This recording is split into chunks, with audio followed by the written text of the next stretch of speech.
Hey guys what's up. तो क्या हाल चाल है आप सबके। आई होप कि जैसे भी हो बहुत सही हो।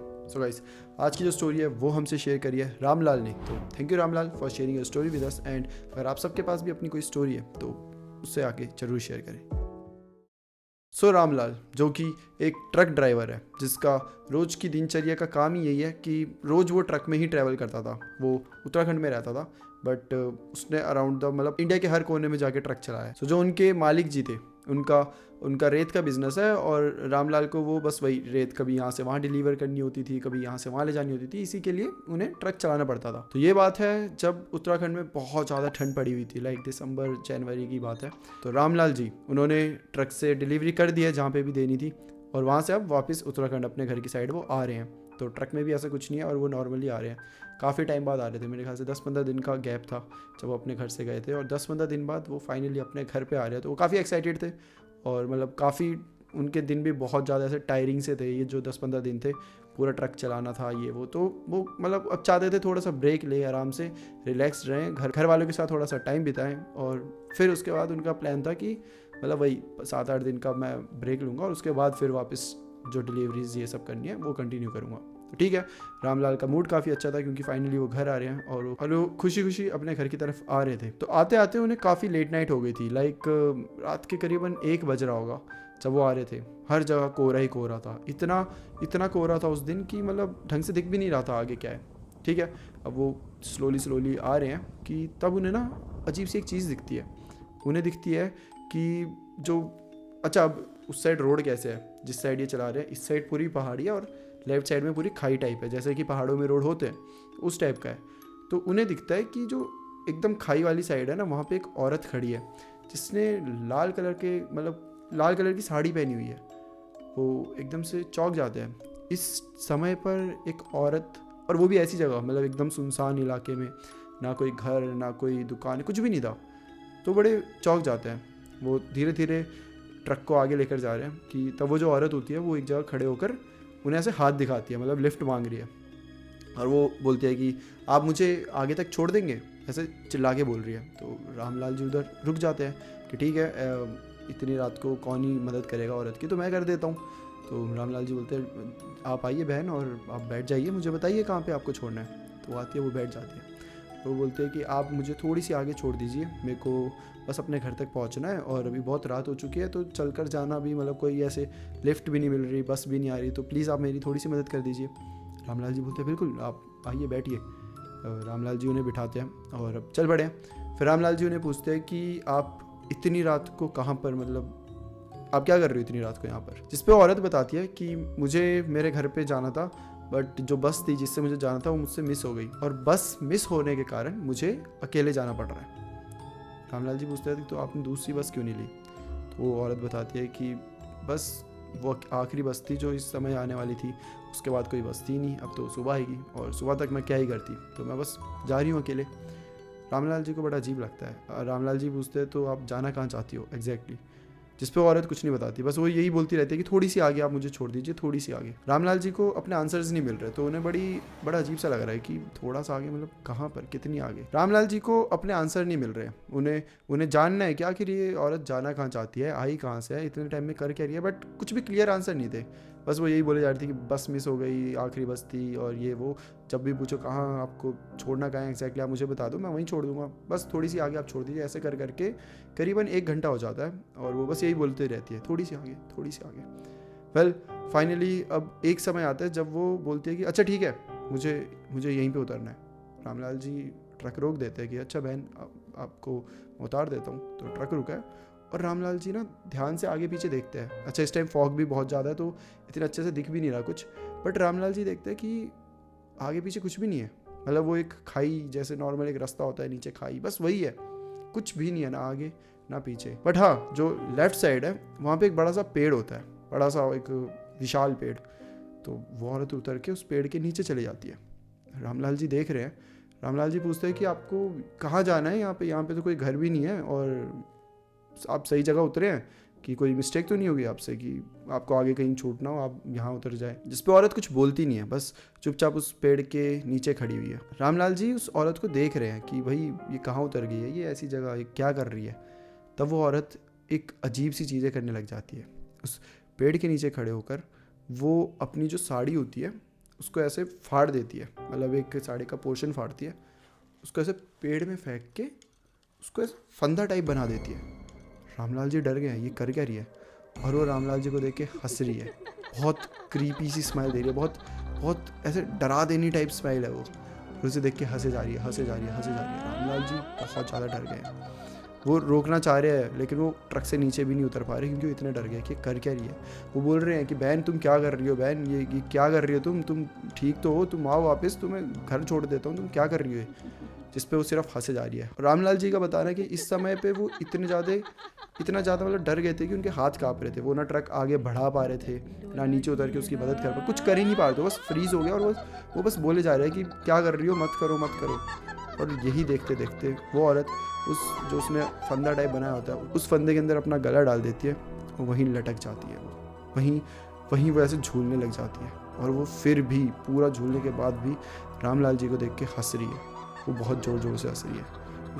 उसके हाथ पैर पूरे ऐसे तड़प रहे हैं, लड़की के पूरे तड़प रहे हैं, जैसे सांस नहीं आती तो कैसे तड़पता है, पर जो उसका चेहरा होता है उसमें बिल्कुल भी तड़प की मतलब एक शिकंज भी नहीं होती। वो बहुत ज़्यादा हंस रही है सिर्फ, और हाथ मतलब आप सोच सकते हो कि कोई ऐसे पूरा लटका पड़ा है, वो ऐसे हाथ उसके हिल रहे हैं, पैर हिल रहे हैं, पूरी शरीर हिल रहा है, और चेहरा हंसे जा रहा है।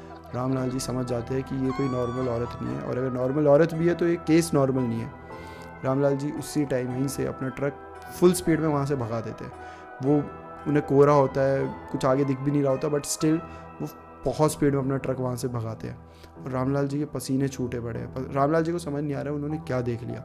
1 घंटे से जिस औरत के साथ वो बात कर रहे थे, क्या वो सच में औरत थी, और अगर औरत नहीं थी तो क्या थी, क्या उसकी दिमागी जो हालत थी वो सही नहीं थी, या फिर वो कोई प्रेत आत्मा। ये सब सवाल रामलाल जी के दिमाग में घूम रहे हैं, और जितना वो सोच रहे हैं उतना ही वो डर रहे हैं, उतना वो कांप रहे हैं। मतलब इतनी ठंड में भी उनके पसीने निकल रहे थे, उन्हें कुछ समझ नहीं आ रहा था। अब वो ट्रक को कैसे तो करके आगे तक लेकर जाते हैं, और जब आगे लेकर जाते हैं तो उन्हें एक चीज़ दिखती है। जब ट्रक धीरे धीरे आगे जा रहा है तब उन्हें दिखता है आगे सेम वही औरत खड़ी है, और वो ऐसे हाथ दे रही है, और वो रामलाल जी को बोल रही है, भैया आप मुझे आगे तक छोड़ देंगे क्या, प्लीज़ अब आप मेरी थोड़ी सी मदद करेंगे। और रामलाल जी पागल हो गए हैं ये देखकर। वो औरत जिन्हें उन्होंने लिफ्ट दी थी, वो औरत जो उस पीछे पेड़ में लिटरली वो फांसी का फंदा लगा के झूल रही थी, हंस रही थी, वो रामलाल जी से पहले आगे आ चुकी है और फिर से लिफ्ट मांग रही है, फिर से बोल रही है कि आप मुझे थोड़ा आगे तक छोड़ देंगे। रामलाल जी इस बार नहीं रुकते हैं, वो समझ गए कि ये औरत और कोई नहीं बल्कि कोई आत्मा है, कोई स्पिरिट है। रामलाल जी फिर अपनी ट्रक को बस भगा रहे हैं, और उन्होंने भगवान के गाने लगा दिए हैं, और वो बस ट्रक भगाया जा रहा है। और थोड़ी देर मतलब आधा 1 घंटा हुआ होगा, अब करीबन 3 बज चुके हैं, तब उन्हें फिर से एक औरत दिखती है जो कि ऐसे बैठी हुई है और हंस रही है, बहुत ज़ोर ज़ोर से हंस रही है। रामलाल जी अपने ट्रक वहीं रोक देते हैं। उन्हें समझ नहीं आ रहा कि क्या वो उस औरत के सामने से उस ट्रक को लेकर जाए या बस पीछे मुड़ जाए, वो भाग जाए। रामलाल जी को इतना पता था कि वो ट्रक के बाहर तो नहीं उतरेंगे चाहे कुछ भी हो जाए। उन्होंने ट्रक रोका हुआ है, और वो औरत वहीं पे ऐसे सर झुका के हंस रही है, बहुत ज़ोर से हंसे जा रही है। रामलाल जी बिल्कुल भी मतलब इतने ज़्यादा डर गए थे कि उन्हें समझ नहीं आ रहा था कर क्या रहे हैं। उनके हाथ खुद ही मतलब ऐसा लग रहा था उनकी बॉडी उनके कंट्रोल में ही नहीं है रामलाल जी के। वो इतने ज़्यादा डर गए थे, खुद ही कॉल मिला रहे हैं, यहाँ वहाँ हॉर्न बजा रहे हैं, गाने लगा रहे हैं, मतलब कुछ समझ नहीं आ रहा था। लाइट मार रहे हैं, कभी ट्रक आगे लेकर जा रहे हैं, लेकिन उनकी हिम्मत नहीं हो रही कि उस लड़की के ऐसे सामने से ट्रक लेकर जाए, तो वहीं रोक दे रहे हैं, पीछे लेकर जा रहे हैं ट्रक, कुछ समझ नहीं आ रहा। वेल थोड़ी देर बाद वो औरत उठती है और वो रामलाल जी के पास आने लग जाती है धीरे धीरे। रामलाल जी वो हॉर्न बजा रहे हैं और कह रहे हैं कि आप यहाँ से चले जाओ, मैं ऊपर से चढ़ा दूंगा, मैं मार दूंगा, मैं चढ़ा दूंगा आपके ऊपर से ट्रक। बट वो औरत बिल्कुल नहीं सुन रही, धीरे धीरे रामलाल जी के पास आ रही है। तब रामलाल जी का सब्र का बांध टूट जाता है, या यूँ कहूँ कि वो इतने ज़्यादा डर जाते हैं कि उन्हें कुछ समझ नहीं आता, और वो अपने ट्रक को उस औरत के ऊपर से ही चढ़ा कर ले जाते हैं। बट जब वो उसके ऊपर से अपना ट्रक चढ़ाते हैं ना, तो उन्हें बिल्कुल ऐसा नहीं लगता कि किसी इंसान के ऊपर से चढ़ा या कुछ। उन्हें ऐसा लगता है जैसे वो आर पार हो गया ट्रक उस औरत के।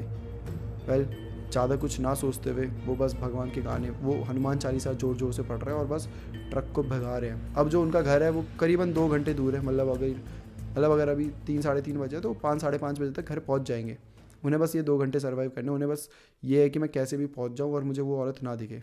बट ऐसा नहीं होता। जब वो डर के ट्रक चला रहे हैं और आगे पीछे ढूंढ रहे हैं कि कहीं वो औरत ना दिख जाए, कहीं वो औरत ना दिख जाए, तब उन्हें एक आवाज़ सुनाई देती है। एक आवाज़ जो उनके कानों पे आकर बोलती है कि आप मुझे बस थोड़ी सी आगे छोड़ दे। रामलाल जी वहीं फ्रीज हो जाते हैं। वो मुड़ नहीं पा रहे और वो बस कैसे तो करके हिम्मत करके थोड़ा सा मुड़ने की कोशिश करते हैं। वो देखते हैं कि वो औरत वहीं बगल वाली सीट में बैठी हुई है और वो रामलाल जी को देखकर कह रही है कि आप बस मुझे थोड़ी सी आगे छोड़ दें। रामलाल जी बहुत ज़ोर से चिल्लाते हैं। रामलाल जी वहीं के वहीं बेहोश हो जाते हैं। सुबह के 5-6 जब बजते हैं तो वहाँ पे लोग आते हैं और तब रामलाल जी की आंख खुलती है। रामलाल जी सबको बताते हैं कि ऐसा मेरे साथ हुआ था, एक औरत मिली थी, वो सब लोग बोलते हैं कि यहाँ पे बहुत लोगों की डेथ हुई है। ये वो जो रोड था वो बहुत रिस्की टाइप रोड था, मतलब उसके कर्व्स जो थे बड़े शार्प टर्न थे वहाँ पे, तो कई बार वहाँ पे लोगों की डेथ हुई है, कई बार मतलब गाड़ियाँ पलटी है, बहुत कुछ हुआ है। तो लोगों का यही कहना है कि यहाँ पे ऐसी चीज़ें आम हैं, थोड़ी दिख जाती हैं, तो आपके साथ भी वही हुआ है। बट आप चिंता मत करें, सुबह हो चुकी है, आप आराम से रेस्ट करें थोड़ा सा। लोग जो होते हैं वो बहुत अच्छे होते हैं, वो कुछ लोगों के पास खाना वाना होता है वो खिला देते हैं, पानी पिला देते हैं, तो और रामलाल जी के साथ ही वहीं पे थोड़ी सी बातें करते हैं। पानी पीने के बाद, बातें करने के बाद अब रामलाल जी थोड़े से ठीक होते हैं। ऑल्दो उनके दिमाग में अभी भी वही चल रहा है जो उनके साथ रात को हुआ था, जो उन्हें दिखा था, बट वो अपने आप को लकी समझते हैं कि उनको कुछ हार्म नहीं हुआ। मतलब बहुत कुछ हो सकता था उस टाइम में, जब वो ऐसे एकदम बेहोश हो गए तो ट्रक नीचे गिर सकता था, वो औरत उन्हें हार्म कर सकती थी, बहुत कुछ हो सकता था, बट कुछ भी नहीं हुआ। और रामलाल जी का यही सोच रहे हैं कि वो सब इसलिए नहीं हुआ क्योंकि उन्होंने भगवान जी के गाने लगाए हुए थे, हनुमान चालीसा पढ़ रहे थे, तो कहीं ना कहीं भगवान जी ने ही उनकी मदद करी है। जब ये सब हो जाता है तो रामलाल जी फिर ट्रक चलाते हैं, फिर उसी घाटी से अपने ट्रक को लेकर जाते हैं। ऑल्दो डर अभी भी उनके अंदर है कि कहीं अपना दिख जाए, कुछ ऐसा ना हो जाए। वो हर जगह देख रहे हैं, ट्रक के पीछे की साइड, पीछे वाले मिरर में, साइड वाले मिरर में, हर जगह देख रहे हैं कि कहीं अपना दिख जाए। बट अब सुबह हो चुकी है, वहाँ पे लोग आ चुके हैं, तो थोड़ा मतलब रामलाल जी को भी हिम्मत आ चुकी है। जो 5:30 बजे पहुँचने वाले थे वो 8:30 9:30 बजे घर पहुँचते हैं। जब घर पहुँचते हैं तो उनसे मॉम, जो उनकी मम्मी जी होती है, वो पूछती है कि बेटा इतना लेट क्यों, ये सब। रामलाल जी अपने घर पे सब बताते हैं, सब बहुत डर जाते हैं सुनकर और बस यही सोचते हैं कि जो भी हुआ भगवान जी आपका लाख लाख शुक्र है कि मेरे बेटे को कुछ नहीं हुआ। और जैसा कि आपको बताया कि होने में बहुत कुछ हो सकता था, बट भगवान का यही शुक्र है कि कुछ भी नहीं हुआ। ठीक है, कुछ दिख गया, डर लग गया, ये सब एक जगह है, बट अब बेटा सही सलामत है, वो सबसे बड़ी चीज़ है। तो गाइज़ ये थी रामलाल जी की स्टोरी। रामलाल जी जो कि 5-6 दिन की छुट्टी लेने वाले थे, उन्होंने उस दिन के बाद 10-15 दिन की छुट्टी ली थी क्योंकि वो रिकवर ही नहीं कर पाए थे। और एक बार जब रिकवर कर लिया तो उन्होंने आज तक ये डिसाइड किया कि कभी भी उस रोड से रात को नहीं जाएंगे। जब भी जाएंगे या तो सुबह जाया करेंगे या तो नहीं ही जाएंगे। सो ये थी गाइस रामलाल जी की स्टोरी एंड आई होप कि आपको स्टोरी अच्छी लगी हो। स्टोरी अच्छी लगी हो तो प्लीज़ चैनल को सब्सक्राइब ज़रूर करना, हम 200K के बहुत करीब है। सो या दैट्स इट फॉर टुडे। फिर मिलते हैं हम किसी और टॉपिक के साथ, तब तक के लिए bye bye and take care.